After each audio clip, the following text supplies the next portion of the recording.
চিকিৎসকদের যেমন মন্ত্রী, রোগীদেরও মন্ত্রী। চিকিৎসকদের সুরক্ষা দেওয়ার পাশাপাশি রোগীদেরও সুরক্ষা দেওয়া হবে। নীতিমালা অনুযায়ী গ্রামে ডাক্তাররা আসবেন, আসলে তাদের বাসস্থান ও নিরাপত্তার ব্যবস্থা করতে হবে।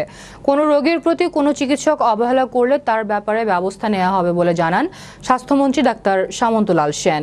শনিবার ঠাকুরগাঁওয়ের পীরগঞ্জ উপজেলার 25 কোটি টাকা ব্যয়ে 20 শয্যা বিশিষ্ট ডায়াবেটিস ও জেনারেল হাসপাতাল উদ্বোধন অনুষ্ঠানে এসব কথা বলেন তিনি।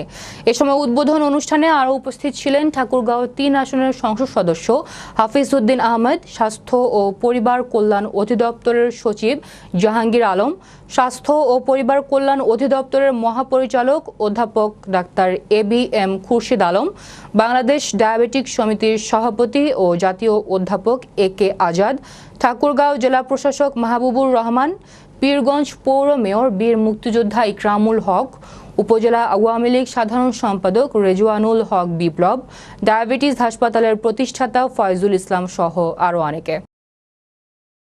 আর আমরা যদি একটা নীতিমালার মধ্যে রাখতে পারি যে ডাক্তাররা গ্রামে যাবে, আরেকটা জিনিস দেখতে হবে, আমার যে চিকিৎসক গ্রামে যাবে তার বাসস্থানের ব্যবস্থাও কিন্তু আমাকে করে দিতে হবে।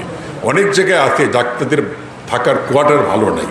আজকাল কিন্তু মেয়েরা অনেক বেশি উপজেলা হেলথ কমপ্লেক্সে কাজ করে, তাদের নিরাপত্তা দিতে হবে। এই জিনিসগুলো আমাকে দিতে হবে। আমি মন্ত্রী, চিকিৎসকদের যেরকম মন্ত্রী, রুগীদেরও মন্ত্রী।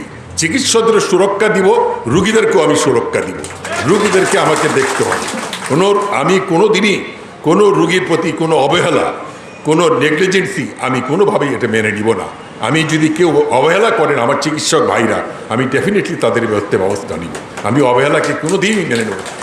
মানুষের জীবন একটা, দুইটা না।